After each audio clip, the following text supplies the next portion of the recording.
Hey everybody, this is Rebecca Mills Anderson, and today we're going to go over Module 9 of the CEP Provider course, which is going to cover Visit 9 for the CEP patient or client. So I'm going to go ahead and get started. If anybody has any questions after this or any questions from last week, please post them below the talk so that I can answer them directly. If I don't see any questions, then I'm just going to assume that I explained everything so well that you have no questions and everything's self-explanatory. I do try to keep things fairly simple and easy. And so I would like to believe that I'm just explaining things really well and that none of these things are super duper hard. And that's really the beauty of the program, is that none of it is really hard. Now it's hard because there's change for your clients, but nothing that we ask them to do is just like absolutely impossible. So I'm going to go ahead and I'm going to share a screen real quick. And we're going to jump right in. So last week, we went over Chronometer and we went over the basics, just how to enter food. We gave you the Chronometer handout so that we could walk them through how to add supplements, just in case you ran out of time, and also how to set up their free account. We went over the fact that there is an app for a couple of dollars, and for a couple of dollars a month, they could upgrade to get some extra features. So we gave them the homework of tracking their food, and we also performed our last diary check for things like cross-contamination and compliance on the diet. So by this time, they should have the diet, the elimination diet, 100% down, and at this point, the clock should start ticking. So 30 days or 4 weeks past today is when we're going to do level 1 reintroductions. So this is a good time to let them know. First, if they're having any compliance checks, you would have delayed that, of course, and had them write it down for a little bit longer and delayed this and switched it around or something like that. I haven't had anyone have to do that, so I don't expect you to either. And that may be a compliance issue, and so I would definitely counsel them for that. So I have created the Module 9 checklist, or the Visit 9 checklist. So I want to go over that with you real quick so that you know what is on there. So the first thing you want to do, it's been 60 days since you began the program. So you want to get a body comp. We explained how to do that on Visit 1. And you have a couple options there. You can do it through a machine that calculates all that for you, or you can do it by hand using our sister protocol, The Zone by Dr. Barry Sears. He has charts and measurements. If you guys do decide to buy that book and get the chart on how to convert it, I have already made a handout for your use of how to calculate that in an easy way without having to create your own. Or if you create one and it's better than mine, by all means, I'd love to see it. I'd love to share that information with you. So what we really want to get out of that body composition for the next step is we want to get that today so that we can calculate their protein requirement for the next visit, for visit 10. We'll talk a little bit more about that later. And we also want to go ahead and ask them about their activity factor. And so what we want to know is we want to know how many days a week they're working out. We want to know for how many minutes they're working out. And so what we're also looking for is how many minutes per week. So if they're not sure, then just go over what the last week was, try to get an average. Another option is for them to use one of the workout tracking apps. There's plenty of free ones out there. I personally use Samsung Health, and I log everything that I do so that I can tell you exactly how many minutes that I work out without really having to think or do any math. I don't like to do math, so I avoid that. You want to go ahead and go onto their drug symptom tracker, and you want to track any changes in their medications. You may have had some changes in medications during the detox or even shortly after. Things like insulin could have changed, blood pressure medicine could have changed, a whole bunch of different medicines could have changed. So definitely you want to check any progress there.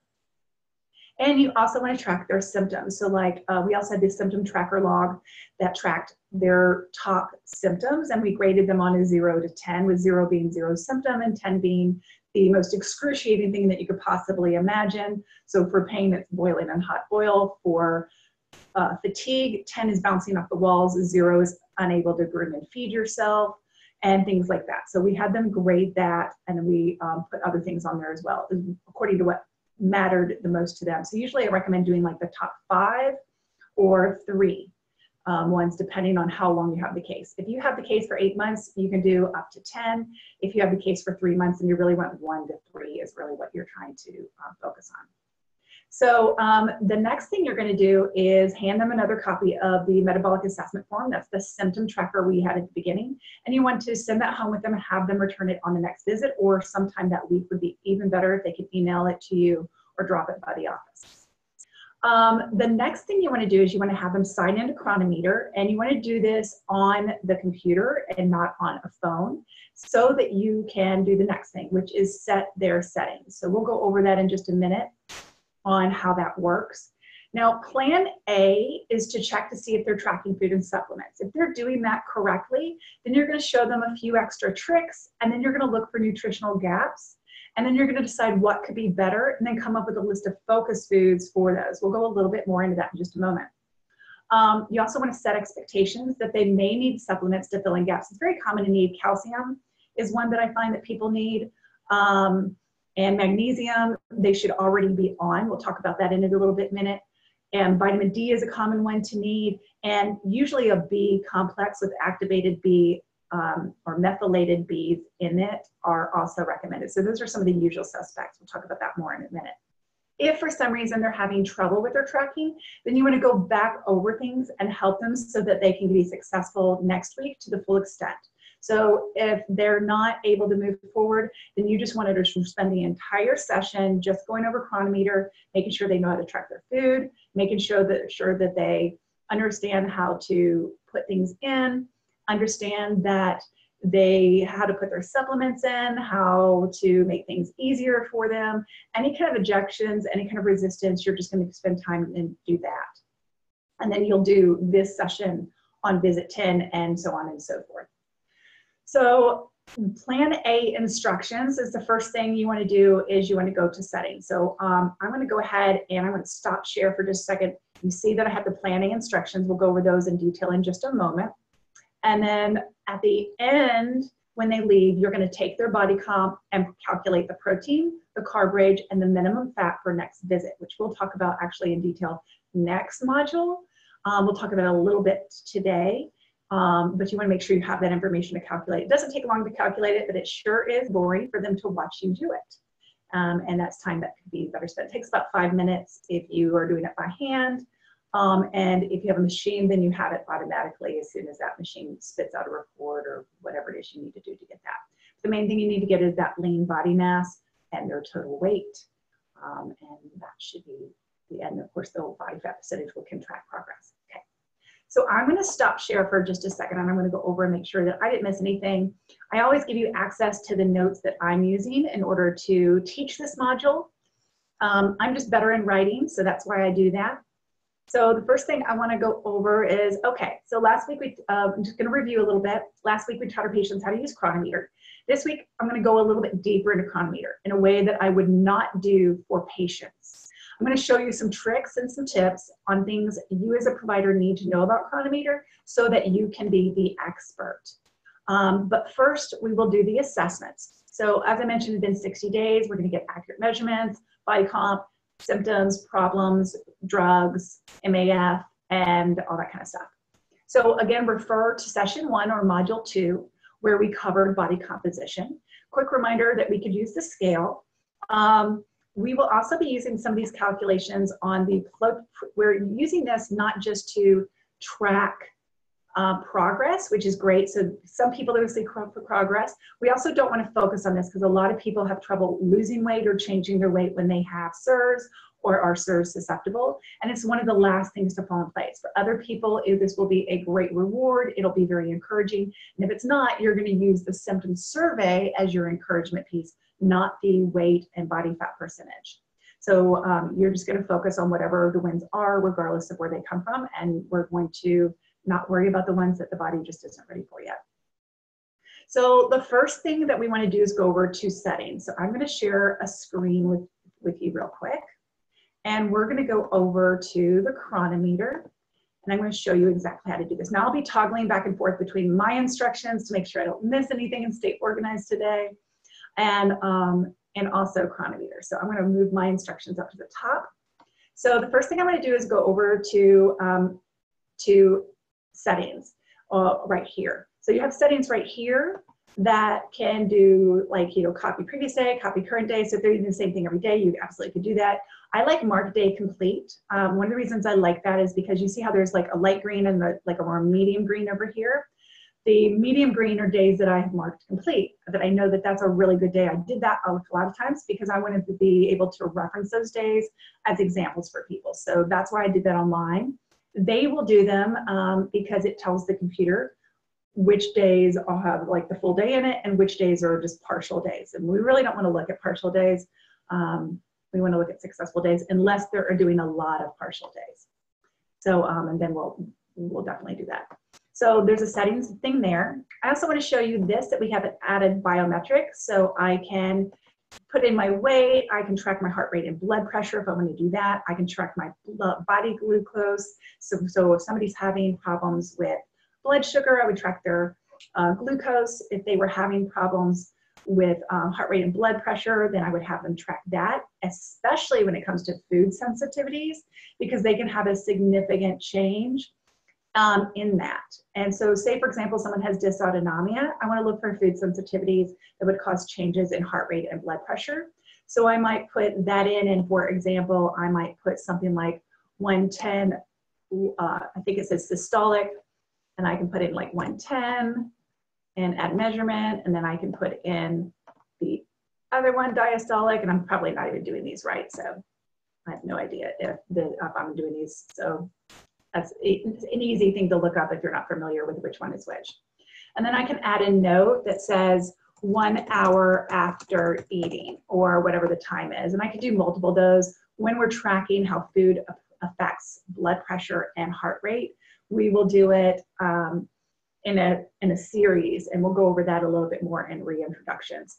I could also do weight. So if there's a change in weight, I could absolutely add that, and it'll update the entire system. The other thing that I absolutely love about notes is that I can separate the meals by adding the word breakfast.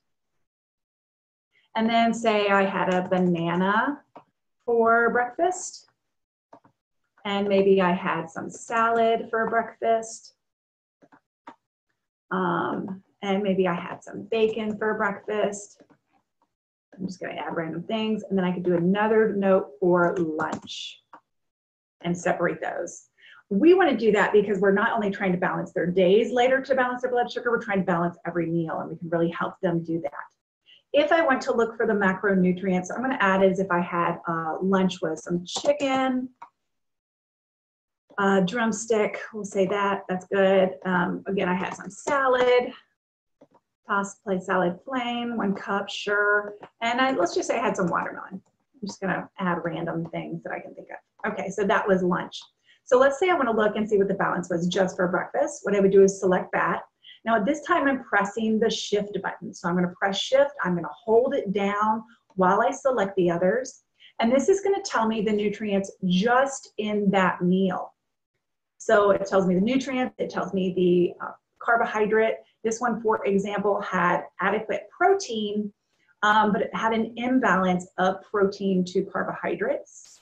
We'll go more into that later. Actually, it only had about 11 grams of protein, not enough protein. You know, carbohydrates, depending on your goals. We'll talk more about that balance later when we discuss the sister protocol and when we discuss it with our clients in session 10. So, but that's a way that we can do that. And then of course, if I want to unselect them, all I can do is hit description. The other thing I want to point out is that, say I love coconut oil, and I do this, if I hit that star, then it puts it on this short list. So I'm going to show you the short list. See the word favorite, where my cursor is. Press that, and that gives you a short list, so I don't have to scroll down all the way and to find like the brand that I like. So let's just say mine was this one. This was the brand I use. I would star that. And now it's an option for me for my favorite brand. Now coconut oil, that may not matter so much, but on something else it may, especially when the nutrients or the macronutrients vary greatly between brands. One of those examples would be coconut milk or coconut oil. Now, general ones are okay, it's perfectly permissible, but for those who need to be a little bit more detail oriented, they have the ability to do that. Or for example, I always do like uncured bacon. So the uncured bacon, I have to scroll down to it. I'm gonna favor that so that I can get more accurate. Especially bacon is a great example of other things that you would want to star, because different bacon is cut differently. So 2 slices in one brand is more ounces than 2 slices in another. And so that would be a good way to make sure that they're a little bit more accurate and consistent if they always buy the same brand. Okay. So I wanted to show you that the first thing that you're going to do with your clients though is set their settings. So the first thing I want to do is I want to do fixed targets, or I could do paleo. Paleo is a great place to start. The reason why is that it has a natural balance between the carbohydrates and the protein and adequate percent of calories from fat. This is a realistic target. So even if they're not following a paleo diet, that is absolutely perfect. I also prefer to have total carbs, not net carbs, because I want to see what the total carbohydrate is, and I can always look at the fiber to figure that out very easily. I'm not worried about this kind of stuff. What I did not have last time, and I want to show you, is that we didn't have this circle. The circle is very important. It did not have this right here, these bars, which are also very important when it comes to helping your clients. And in order to do that, I had to go to my account settings. Right here, I'll show that to you. I'm gonna get rid of my little square. I had to go to account settings, and then I had to click a button that said show full macronutrient breakdown. So if you're not seeing that on yours for any reason, what you're gonna do is you're gonna go into the help, you're gonna put in show full macronutrient breakdown, and it should show you how to get there, but it is under account settings. Let me go ahead and show that to you. Account information, and it's macronutrient targets. And so what I had to do is click this right here, the show calories, summary, and diary. And then that way it was going to show me that in the diary. So I'll go back to diary. And so that's what happened last week. For some reason that had become unclicked. I think it's because they changed the way it looked a little bit. And when they did that, they kind of like erased some people's settings. Not a big deal. The next thing I want to do is I want to set these settings. So I have mine set because right now I'm really focused on my electrolytes because it's summer and the heat is very stressful in my body, and the best way for my body to handle that stress is to have plenty of electrolytes. I struggle with magnesium and I struggle with potassium. So those are ones that I want to really watch and make sure that I'm getting a lot of in the summer and that I'm maxing those out. Now, my medical history, this will happen when you have dysautonomia. A lot of dysautonomia have an excess of PEA that's associated with anxiety. And it also causes, it's an excitatory neurotransmitter that can cause an increase in heart rate and irregularities in blood pressure. And this can cause some of their symptoms. So PEA, and one of the things, there's an amino acid called phenylalanine. I know I'm not saying that right, phenylalanine. It turns into PEA, the neurotransmitter. So I don't want an excess of that. It's found in chocolate, it's found in protein, it's found in wine, it's found in yeast fermented foods. And that's another reason why in a lot of these cases, we want to make sure, there's so many reasons to make sure they get adequate protein without getting too much. Getting too much or too little can cause a lot of imbalance in the body, especially over time and for those who are sensitive. So in this particular case, my particular case, or my dysautonomia cases, especially if I know they have anxiety or PEA issues, then by all means, I want to make sure that we're not doing excess phenylalanine. And this is a great way I can be looking at that. And I can show them, for example, especially I had one client, she was dysautonomia, she had high PEA, and she was just really eating way too much protein. And it was really hard for me to get her to stop. And one of the ways that I can do that is to show her that what she's doing to her body. I can show her, hey, look at your phenylalanine. Phenylalanine. You're causing anxiety with this excess protein. We've got to be compliant here. We've got to, and it's not because her body needed that much protein. Your body will tell you, yeah, give me a steak and no one will get hurt. That's a good sign you're not getting enough protein. You want to listen to your body, but you want to get the minimum that you can be satisfied with in those kind of cases. But just eating it because I'm used to eating an 8-ounce steak is not a good reason to eat an 8-ounce steak, or definitely not at one sitting or 3 times a day. So that was a good way for me to show her visually that she was causing her anxiety and that this was a real thing. So I have my macronutrients here. I have my calories. Another one that I might want to track, for example, is L-lysine. I want to have high lysine content when somebody has a chronic virus. I also might want to do vitamin C for someone who has immune system irregularities. Let's see, let's find lysine. Lysine would be right here. So that would help boost their immune system, especially if they had a suppressed immune system or any kind of irregularities there. If they had, I might want to do vitamin C and lysine for especially any viral loads or anything like that. Pardon me, I'm thirsty. If they had an infection load such as Lyme, then I would really be looking at other immune boosters like vitamin D, zinc, and vitamin C. So I could make these say whatever I wanted to. And of course I can make them show or hide. So I'm going to have those set. And then everything else, if I want to set something down here, what I'm going to do is I'm going to click on energy. So if I want them having a minimum number of calories, this right here, because I have my macronutrients set to paleo, I can't change this. However, if I wanted to change those, I would go back to account settings. And instead of paleo, I would do custom, go back to diary, and I would be able to change these. So let's say I wanted that person to eat enough. I want at least 1,000, let's see. They're overridden my dynamic macronutrient target settings. So apparently I'm not doing it quite right. It always takes me a hot minute, so let's go back to them.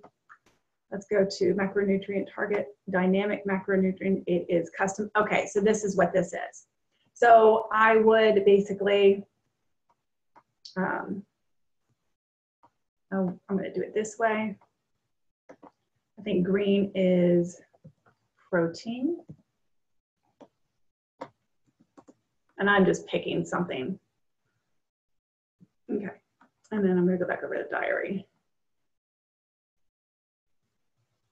So let's see if they'll let me do it then. If not, then those will determine those. Okay. If you want this to be specific, set it to fixed target. So then that's what I would set it to instead of custom or paleo. For nutrients, for example, we're going to go more into this in a minute. The one thing that you'll need to change is calcium is not at the ODA. We'll go back on that. Actually, you know what? I'm getting a little ahead of myself. So I'm going to go back to my notes. I'm going to stop screen share so that I can fill you in on some of the things that I am getting ahead of myself on. So, okay, go back to over what I really wanted to make sure that you knew as some of those tips and tricks that you could do with Chronometer. Settings, I generally set them to paleo, or I do custom or fixed targets if somebody struggles. For example, if somebody struggles with getting enough calories, then I'm going to set them to a minimum number of calories so that I can have them know when they've reached their goal, to where they don't have to work so hard. If somebody is having too many calories, which I don't really consider there anything to be too many calories because I don't really believe in the whole calories in, calories out thing. But I might want to set those to something. So first thing I'm going to do is set my settings and my macronutrient targets. Eventually I'll need to set them for the individual based on their personal settings and targets. So like when I find out their protein requirement, I'll go in there and I'll do fixed targets and I'll set their protein requirement grams for the day, their carbohydrate minimum, and their fat and stuff like that. So we'll be using the body composition to calculate their protein, fat, and carbohydrate requirements. I'll be showing you how to do this later. Then you're going to make sure that showing the full macronutrient breakdown so that we see the calories, fats, and carbs in that visual representation that I showed you. And you want to make sure total carbs not met. So the next thing we want to do is switch the target and nutrient goals to the ODA, which is the optimal daily allowance or upper limits. The usual suspects to change are calcium, magnesium, and vitamin C. You may be tracking things based on their medical history labs, for example, that lysine, the phenylalanine, or tryptophan if they have depression, or glycine if they're having problems with collagen production or leaky gut or detoxification, or they're having too much glycine, which can happen with an imbalance of certain neurotransmitters. On the report of findings, so just a note here, When I do the report of findings, I always put my clients on magnesium glycinate, and I do it to bowel tolerance. I give them instructions on how to see how much their body needs. When I see what their magnesium intake is with food and that supplement together, then I set their goal to that amount as the 100% or the minimum. So for example, if they're consuming 200 milligrams of magnesium from food and 800 from supplement, that tells me that their body needs or likes 1,000 milligrams a day, and I will set that as a goal for them. This will come in handy later as we optimize nutrition, and during targeted nutrition, as many will need to optimize and balance their electrolytes. It's kind of a common theme with these patients. Regardless, their body's going to tell us how much they need. It usually ranges anywhere from 400 to 1,200 additional milligram per day of magnesium. Dysautonomia tends to need more, while those with less diagnoses tend to need less. It becomes tricky if they have Crohn's or other intestinal bowel disorder, because they already have loose stool.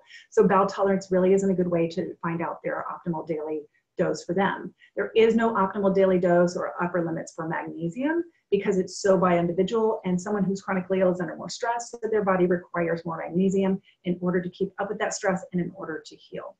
Because people with Crohn's and IBD are often also deficient but can't tolerate or take it, in that case we'll use it topically with daily Epsom salt baths, magnesium sprays, lots of leafy greens and whole food. We might do some whole food magnesium, although it's hard to get like the higher ones. So if they're like got Crohn's and dysautonomia, we just have to do our very, very best. We're also going to use other green veggies, and we may even bring in intravenous or IV therapy.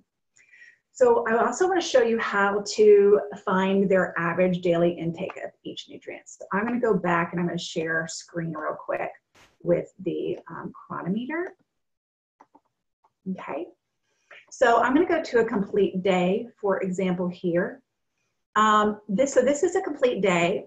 And so as you can see on this day, I did really good on some things. I'm not getting enough lysine. So this might be, if I can't get it through food, then I might be able to have to supplement it because say this person had a chronic viral load. So that'd be something that I definitely want to supplement, probably do that anyway.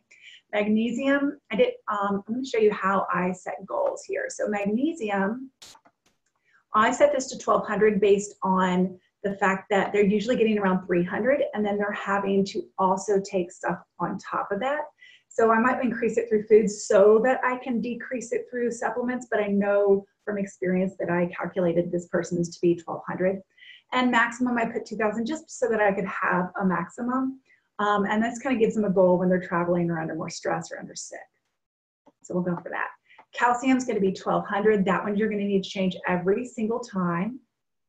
And all the rest of them are good. C is also another one I changed. Dr. Susan Bloom says between 1,000 and 2,000 milligrams per day. If we go over 2,000, we start to detox minerals such as iron and magnesium and other electrolytes, which we're already having a problem with.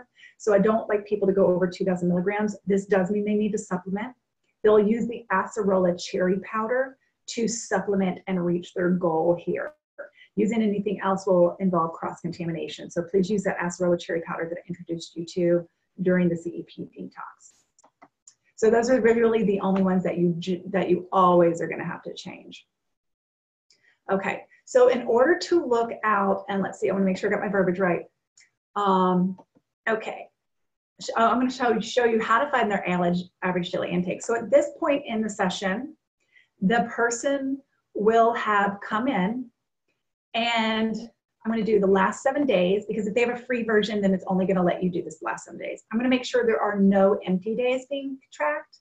And then I'm also going to hit nutrition report. Nutrition report is a tab that really only you are going to use. They won't really use this unless they're just being curious. So we're going to do daily averages for just the last 7 days, because as I mentioned, the free version, that's all it will let you do. I'm not going to include today because today isn't done, and so it's going to be half empty. And then I'm going to make sure there's no empty days.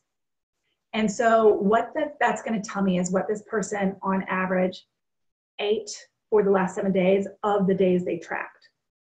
So this person has put their supplements in, so that will be reflected in these things. So they're putting their supplements already, and we've noticed a couple gaps. So if I had somebody like this, and this is what I could get them to eat, the first thing I would do is I would notice that they're not getting enough B5, they're not getting enough B6. Choline is another one. And what I like about this is you'll notice when I'm rolling over these, it's telling me what foods were heavy hitters. But I might also want to Google foods that have a lot of choline. Some of it, there may be only so much you can do, but what we can do, we can supplement, we can look for foods that are higher in B5 and B6. This particular case, I happen to know that something's not right here because they're supposed to be taking B6 3-4 times a day. So that's not, I know that's not accurate, but at the same time on most people it would be. So I would probably want to give them a little extra P5P, which is the active form of B6, make sure they're absorbing it if they're not consuming it. But first I want to try to get them foods for it. So what I'm going to do is I'm going to come over here. I love Dr. Axe as a good source. I'm going to look up food sources of B6, we'll say. So it's going to tell me that it's fish, beef, liver, organ meats, potatoes, which we're not doing, starchy vegetables, and fruit other than citrus. So I'm going to ask them to add more of those to their diet, and I'm going to help them. And I'm telling them what foods to add. I'm going to be making like basically a grocery list for them, and I'm going to say, hey, this is the grocery list. I want this on your grocery list every single week to help them get there. And they're going to naturally buy the other things that they like. So let's go to food sources of B5. And again, it's animal liver. So this person really needs to eat like more liver. They're getting, let's see if they're getting plenty of protein. Protein, they're really not getting enough protein for this particular person. I happen to know that this person, their protein is 85, so it's a little bit low. So they need to eat a little bit more protein, and they'd probably be able to make that. B5 specifically, I want fish, shellfish, animal liver, and sweet potatoes, broccoli, and avocado. So I'm going to put those things on their list to help them reach their goals. I'm going to add those to the previous foods on that list. So I'm going to go down here. This person obviously is not taking their acerola cherry powder, so we're going to remind them that they need to be taking acerola cherry powder. Make sure they're doing that. Make sure they're taking a vitamin D, especially if their D levels are low, especially if they're not getting a lot of sunshine, especially if they have darker skin. Calcium, I'm going to try to get them to get it through food. If they can't, I'll supplement. Chromium, that's another one. I'll probably either have them supplement or I'll look up food sources to supplement. And I'll look up the optimum daily allowance in my own time to make sure that those are set there. Iron could be a little low. If they put in that liver, we'd be right there again. Magnesium, they're getting some magnesium from their supplements, but they're also the big hitter of whole foods are almonds, which are not CEP compliant, pumpkin seeds. So it's kind of hard to get enough of the magnesium without those added foods. So it's very normal to have to supplement, and then they have to to reduce it once you're able to reintroduce some foods. Potassium also needs some help. Not a lot of heavy hitters here. I've got a potassium sheet for anyone who needs it. Selenium, again, that's going to be a difficult one, so I might want to put them on a multivitamin for thyroid on that, especially if there's thyroid already happening, because that usually comes from like Brazil nuts and things like that. But notice they're getting it from chicken liver. So again, if they add in that liver, they'll be hitting their targets. Sodium, they may ask them if they're eating sea salt, and if they are not eating sea salt, then they need to. And if so, what I recommend doing is just a 1/4 teaspoon to 1/2 teaspoon per day, and just measure it out in the morning and then sprinkle it over your food throughout the day. So that just kind of tells me some of the things that they need to work on and what foods I need to get more of in their diet, especially when you see a theme over and over again. So obviously this person just needs a lot more organ meat. So we need to work on the organ meat, even if we take it through supplementation. Heart will work, livers preferred, especially since these cases have jammed up livers and need help detoxifying. So that's basically what I'm going to do. And then I'm going to have them do that. I'm going to have them try to get this by next week and just let them know, hey, if we can't get this through food, then we're going to have to supplement, and that means more pills. So you can either eat more liver or you can take more pills.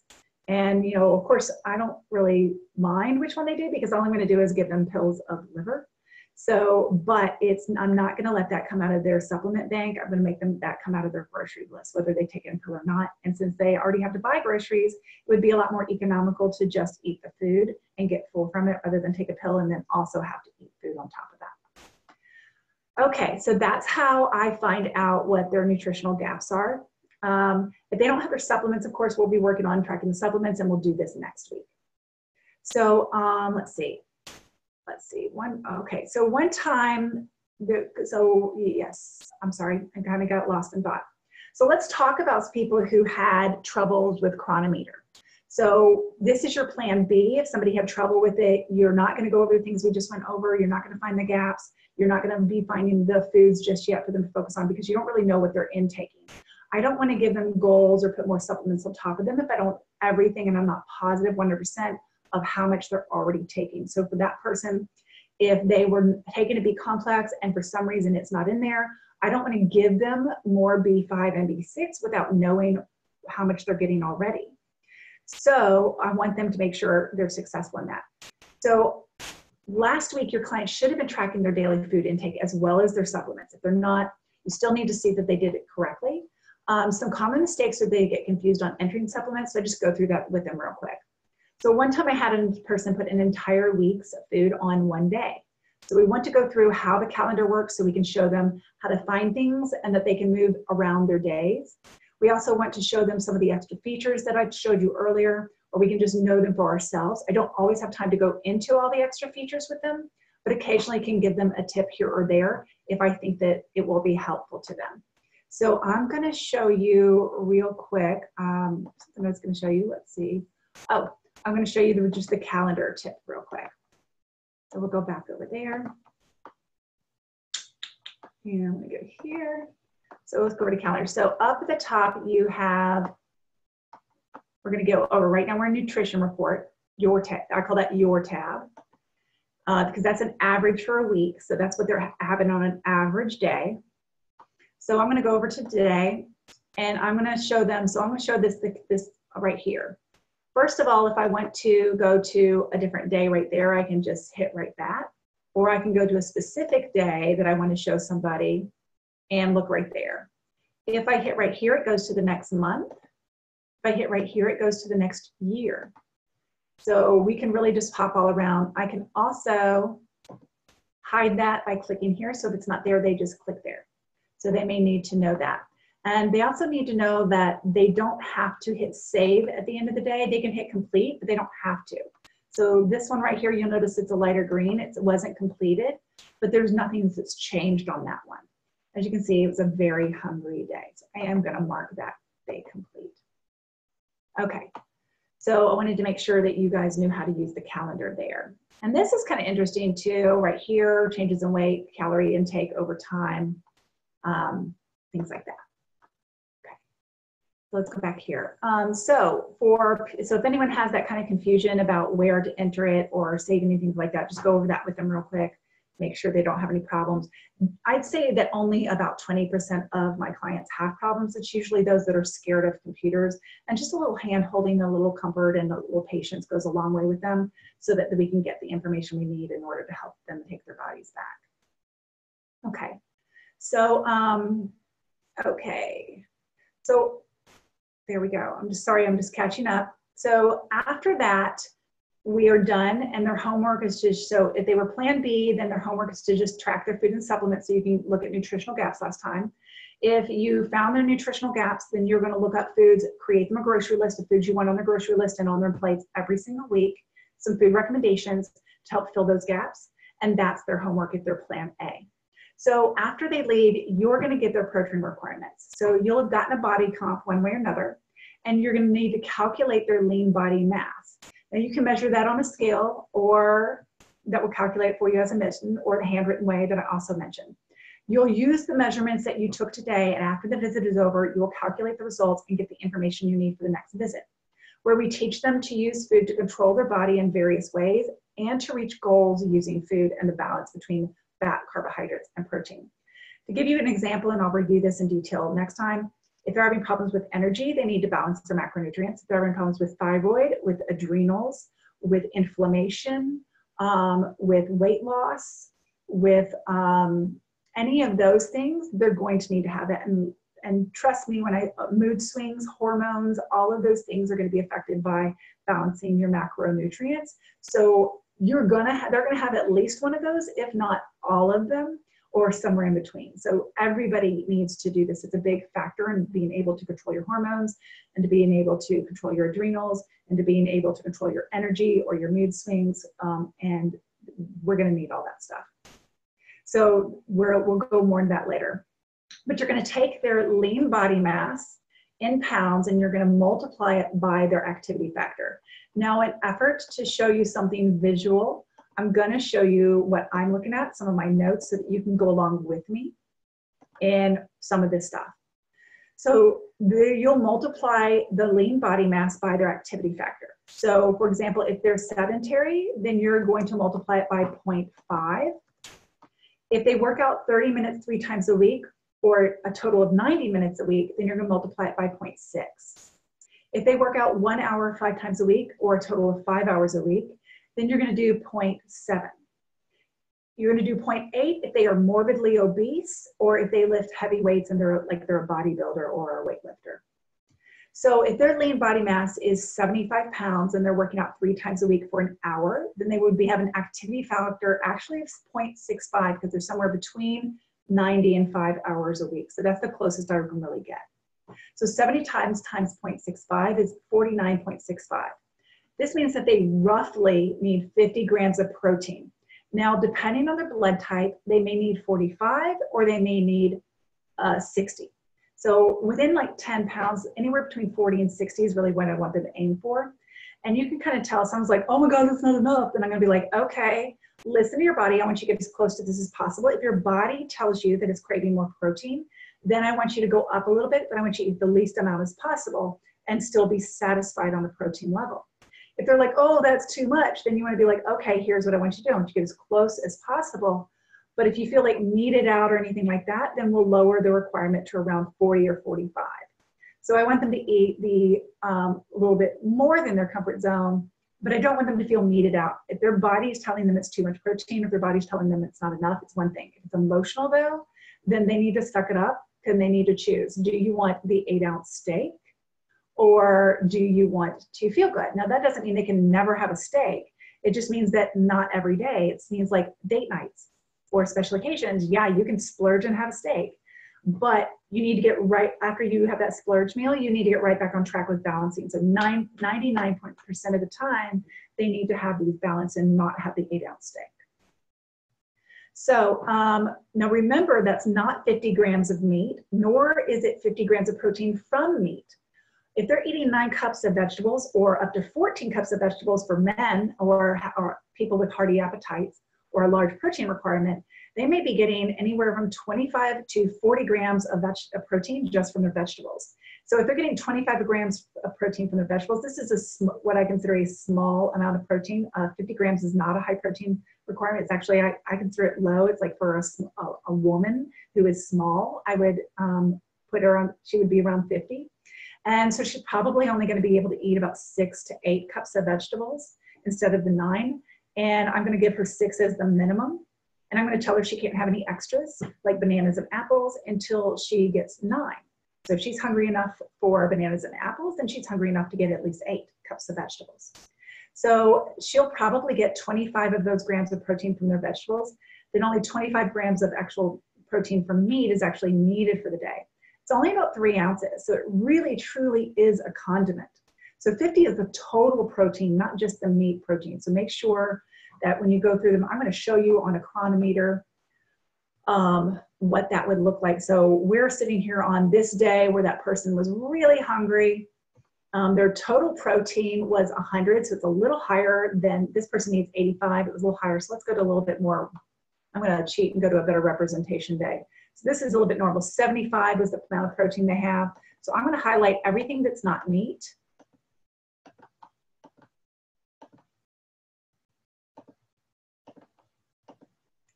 And I'm going to show you how much they, crud, I just lost it. So let me go back here so I can select more. So I remember I'm holding shift down while I select things. so that I can get just the items I want selected to see what the nutrients are in that. Greens, coconut water, peach. Okay, so in just their vegetables for that day, this person had 23 grams of protein. So I wanted to show you guys a visual of what that looks like. So one link I just happen to know is 2 ounces in one meal. This person had 2 ounces in the other meal and 2 ounces plus a collagen in the third meal to get to 75. So even for a large amount, it truly is a condiment that we need them to use it as, not the main course. The main course is the vegetables, and you're using the meat just to flavor it. So it really is a small amount. So the best way to have people satisfied is to chop it in really tiny little bits and put it on top of the vegetables. And so that way they have a little bit of meat in each bite to make it like literally a condiment instead of eating all the meat and then having to eat all these greens with no extra yummy flavor on them. So for people who really like meat, they're gonna want meat in every bite. So definitely encourage them in that direction. The other alternative is that they can exercise more and their body will need more protein. So that is always a possibility. So their protein, this protein requirement, as I mentioned, is very low. So the average, though, will be about 55 to 65 for most women. Some women, for example, I'm very tall, I'm 6 foot, and I'm very active. So I need like 85.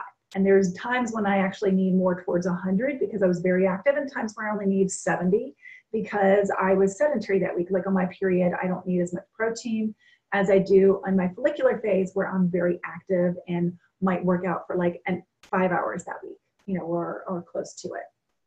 So next, I'm going to save the rest of the macronutrients for next week, and I'm going to explain why this is important to you, just as I would explain it for my patients or clients. So next week, when we talk about eating for energy, for thyroid, for adrenals, for moods, for hormones, for inflammation, and more, using food, I'm going to go in on how to calculate, how to take this protein requirement, and that will help us determine what their carbohydrate range is, and it is a range. There's a minimum and a maximum, and what their fat minimum is to do. Most people don't have a problem getting too much fat. They actually have a problem getting too little, especially when they think they're dieting or trying to be healthy. So I encourage you to find a way to calculate this week, I'm going to give you a little bit of homework. I want you to find a way to calculate your own protein requirement this week. I will teach you how to calculate your carb and fat requirement next week. Again, if anybody has any questions about this week's modules, please post them below. I'm recording this at noon, and it will take me a couple hours to upload it. I get internet tomorrow, so I'll be able to get this to you in a little bit better fashion. But using my mobile hotspot is just a little bit slow. Thank you so much. I appreciate everybody for showing up today. I hope you enjoyed this lesson. And if there's anything at all I can do for you to support you, please let me know how I can support you. Y'all have a great day. Talk to you soon.